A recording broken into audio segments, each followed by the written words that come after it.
ये कहानी है एक ऐसे इंसान की जिसे बचपन में माँ का प्यार तो नसीब हुआ, लेकिन वो खुशी कुछ ही पल की थी। ये कहानी है आग में तपकर लोहा बनने की। ये कहानी है छत्रपति की।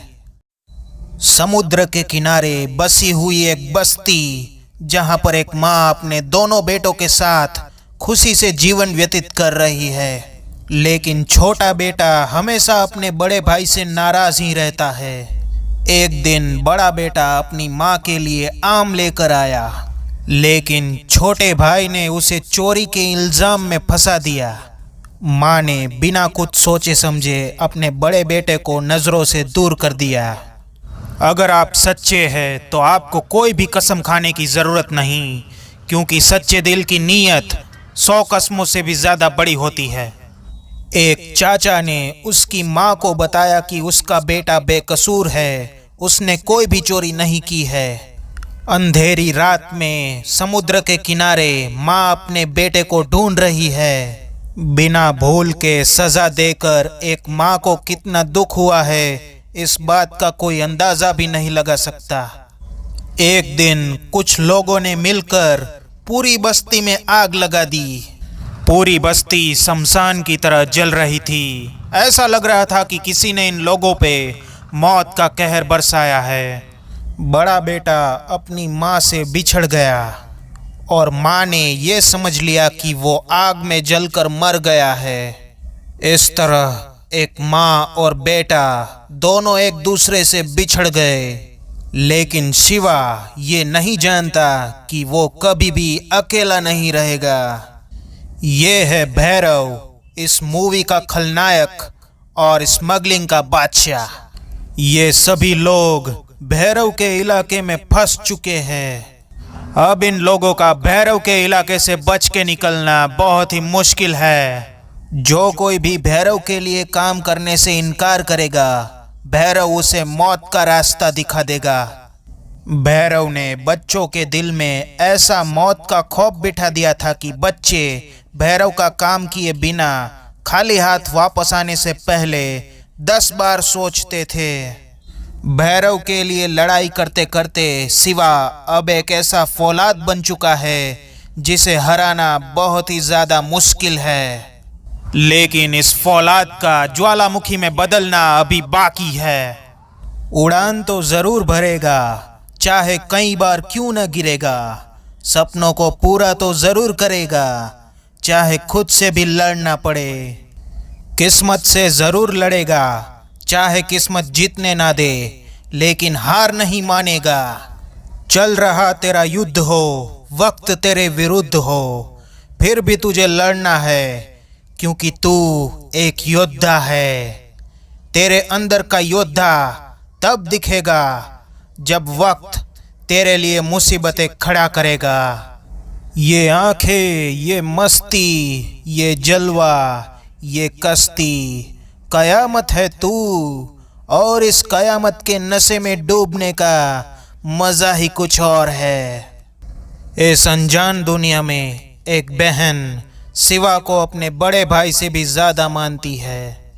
ये है गप्पू, सबका प्यारा और अपनी दुखियारी माँ का एक लौता बेटा। दुर्भाग्य से उसकी माँ को कुछ भी दिखाई नहीं देता। फिलहाल तो ये सभी भैरव और उसके आदमियों के गुलाम है। शिवा अपनी माँ को ढूंढने के लिए बहुत कोशिश कर रहा है। तभी उसकी जिंदगी में एक हुस्न की मलिका एंट्री लेती है। सपना पटेल, जो अच्छों का सपना तोड़ देती है। एक कॉमेडी गुंडा सपना को उठाने का प्लान बना रहा है। अरे वाह, एक नंबर छेल छबीली गुजराती। कॉमेडी गुंडा नहीं जानता कि उसने इसके सर पर बंदूक रख के बहुत बड़ी गलती की है। शिवा ने एक जोर का थप्पड़ मारा और इस कॉमेडी गुंडे की हवा निकल गई। सपना के दिल में शिवा के लिए प्यार जगने लगा। सपना शिवा की माँ को ढूंढने में मदद करने लगी। फाइल में माँ की फोटो देखकर शिवा के दिल में खुशी की लहर दौड़ उठी। दिल क्या करे जब किसी से किसी को प्यार हो जाए, जाने कहाँ कब किसी को किसी से प्यार हो जाए। ऊंची ऊंची दीवारों सी इस दुनिया की रस्में, ना कुछ तेरे बस में सपना, ना कुछ मेरे बस में। दिल क्या करे जब किसी को किसी से प्यार हो जाए। भैरव ने राजनीति में आने की सोची, लेकिन उसके कुछ विरोधियों ने उसका ये खेल बिगाड़ के रख दिया।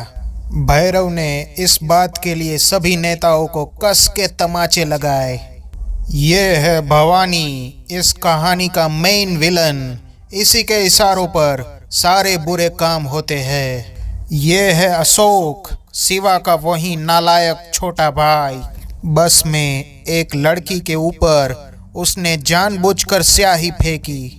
वो लड़की रोते हुए अपने भाइयों के पास चली आई। शिवा ने उस बस में जाकर अशोक को बहुत मारा और साथ ही उसका सिर मुंडवा कर उसे टकला बना दिया। माँ ये नहीं जानती कि उसका बेटा शिवा अभी जिंदा है, और फिलहाल शिवा भी ये नहीं जानता कि अशोक उसका भाई है। गप्पू और उसकी माँ की फैमिली के बारे में सपना को कुछ जानकारी मिली है, लेकिन भैरव के आदमी इतनी आसानी से इन माँ बेटे को जाने नहीं देंगे। भैरव के आदमियों ने गप्पू को मारकर बस्ती के बीचों बीच फेंक दिया। गप्पू की अंधी माँ उसे ढूंढ रही है, लेकिन उसे नहीं पता कि उसका बेटा आखिरी सांसें गिन रहा है। तभी वहां पर शिवा आ जाता है। गप्पू को इस हालत में देख उसके अंदर का ज्वालामुखी फटने लगता है। उसके अंदर का सोया हुआ शेर अब जाग जाता है। हमारी लड़ाई तूफानों से है, लहरें बेवजह शोर क्यों मचा रही है। ये लड़ाई हमेशा जारी रहेगी, भाग्य से, वक्त से और अपने आप से। अगर कुछ पाना है तो कुछ खोना होगा, लेकिन बाद में जो भी हासिल होगा वो अपना होगा। जब दुनिया हमसे कहती है कि हार मान लो, तब हमारी उम्मीद हमें कहती है कि एक बार और कोशिश कर लो। अगर आप अन्याय सहते हैं और गलत के खिलाफ खड़े नहीं होते तो ये सबसे बड़ा अपराध है। सागर तट पर अशोक द्वारा फेंका हुआ कलश शिवा के काम आया। ये वो ज्वालामुखी है जो सभी बस्ती वालों की आजादी का सपना बनकर आया है। शिवा ने भैरव के सबसे खास आदमी को मौत का रास्ता दिखा दिया। शिवा की ताकत देखकर राजनीति के एक भक्षक ने शिवा को अपनी ओर करने की कोशिश की, लेकिन शिवा ने साफ इनकार कर दिया। अपने आदमियों के मौत की खबर सुनकर भैरव ने पूरी बस्ती को तहस महस कर दिया। लोग चीख रहे हैं, चिल्ला रहे हैं, लेकिन भैरव उनकी एक भी नहीं सुन रहा। शिवा के एक दोस्त ने बच्चों को बचाने की बहुत कोशिश की, लेकिन वो भैरव के हाथों नहीं बच पाया। तभी वहां पर शिवा आ गया। अपने दोस्त को मरा हुआ देखकर उसकी आंखों में मौत का सैलाब जलने लगा। हर इंसान के लिए परिवार ही उसका पहला प्यार होता है। अगर अपने चाहने वालों पर कोई भी आंच आती है तो इंसान अपनी सारी हदें पार कर देता है। हमें मिटा दे ये जमाने में दम नहीं, हमसे जमाना है, जमाने से हम नहीं। जिंदगी तो सिर्फ अपने दम पर ही जी जाती है, दूसरों के कंधों पर तो बस जनाजे उठाए जाते हैं। शिवा की ताकत के सामने भैरव की कोई औकात नहीं। शिवा ने भैरव को मौत का ऐसा रास्ता दिखाया है जहां से वो कभी भी वापस नहीं आ सकता। शिवा की ताकत देखकर उस बेईमान मंत्री की पटलून गीली हो गई। अब यहाँ पर बस वही होगा जो शिवा और बस्ती के लोग चाहेंगे। अपने लिए तो हर कोई जीता है, लेकिन जो दूसरों के लिए जीता है वही कहलाता है छत्रपति। शिवा को मारने के लिए भवानी ने कुछ गुंडे भेजे हैं, लेकिन वो भेजे हुए गुंडे बचने के लिए भागने लगते हैं। उनमें से एक को अशोक बचा लेता है। अशोक नाटक करके शिवा के साथ शामिल हो गया ताकि वो उन गुंडों को शिवा के हर कदम की जानकारी दे सके। शिवा और सपना अकेले ही कहीं बाहर जा रहे थे, तभी अचानक उन गुंडों ने हमला कर दिया। लेकिन शिवा इतनी आसानी से हार मानने वालों में से नहीं है। ये लोग एक ऐसे रास्ते पर है जहां से गिरने पर सीधा मौत का दरवाजा खुलता है। अब इन लोगों का शिवा के क्रोध से बचना नामुमकिन है। शिवा को पता चल जाता है कि अशोक ने ही इन गुंडों की मदद की थी। शिवा अशोक को मारने के लिए आता है, तभी उसे पता चलता है कि अशोक उसका भाई है। और इस तरफ भवानी ने जेल से बाहर आने के लिए अपनी ही बीवी को मार डाला। वो शिवा की मां को अपने जाल में फंसाकर अपने अड्डे पर ले आया। उसे एहसास हो गया था कि वो शिवा के तांडव से बच नहीं पाएगा। शिवा ने चारों तरफ मौत का कोहराम मचा दिया। शिवा को सामने लाने के लिए भवानी ने उसके भाई को चारा बनाया। अपने भाई को बचाने के लिए शिवा शेर की तरह सबके सामने आया। जली को आग कहते हैं, बुझी को राख कहते हैं, और जिस राख से बारूद बने उसे तूफान कहते हैं। शिवा को गलत समझकर उसकी मां ने उस पर गोली चला दी। बाद में उसकी मां को पता चला कि शिवा उसी का बेटा है। शिवा को घायल देखकर भवानी ने उसकी मां पर गोली चला दी।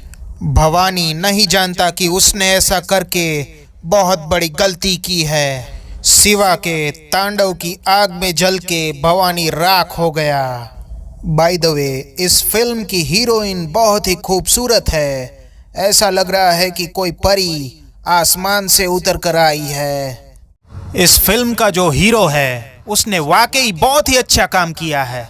वैसे तो छत्रपति पर बहुत सारी फिल्में पहले ही बन चुकी है, लेकिन ये मूवी बहुत ही ज्यादा जबरदस्त है। इस फिल्म की हीरोइन बहुत ही खूबसूरत है। इस फिल्म की शुरुआत में एक बेटा अपनी माँ से बिछड़ जाता है, लेकिन बाद में वो एक ऐसा फौलाद बन जाता है जिसे तोड़ना नामुमकिन है। इस फिल्म का जो हीरो है उसके बिना ऐसे जबरदस्त फाइटिंग सीन्स शायद संभव नहीं हो पाते, और इस तरह की फाइटिंग शायद ही किसी और मूवी में देखने को मिलेगी।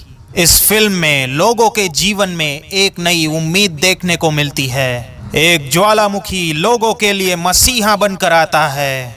अपने लिए तो हर कोई जीता है, लेकिन जो दूसरों की परवाह करता है, जो दूसरों के लिए जीता है, वही कहलाता है छत्रपति।